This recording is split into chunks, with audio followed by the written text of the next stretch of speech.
Good morning, everyone. Today we are going to study history. Our first chapter is when, where, and how.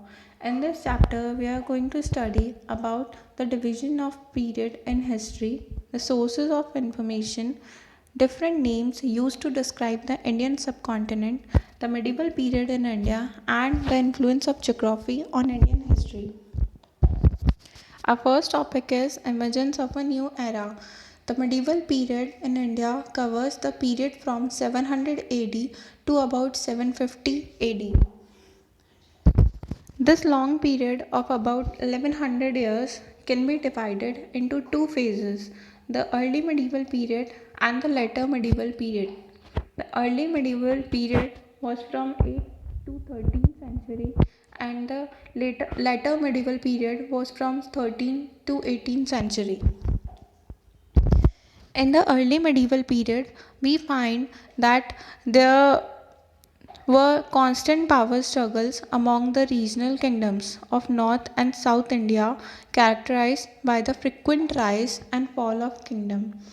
The Palas, Pratiharas, Rashtrakutas, Cholas, and the Rajputas were the powerful dynasties that ruled in different parts of India.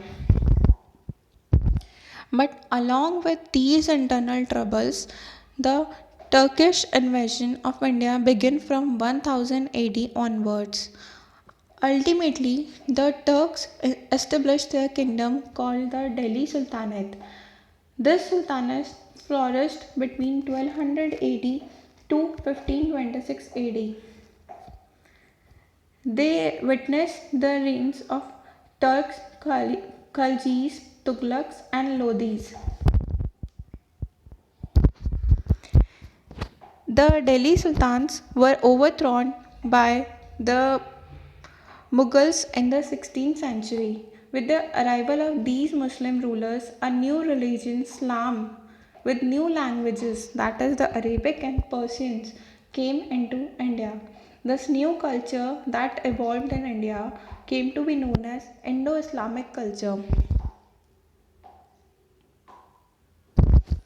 The advent of Muslim brought new types of food such as biryanis, korma, pulao, and firni. Along with these, mangoes, grapes, tobacco, chilies, and ice were also introduced during this period. Toward the end of the 15th century, European traders began trading with India. The first to arrive were the Portuguese. They were followed by the English, the Dutch, and the French.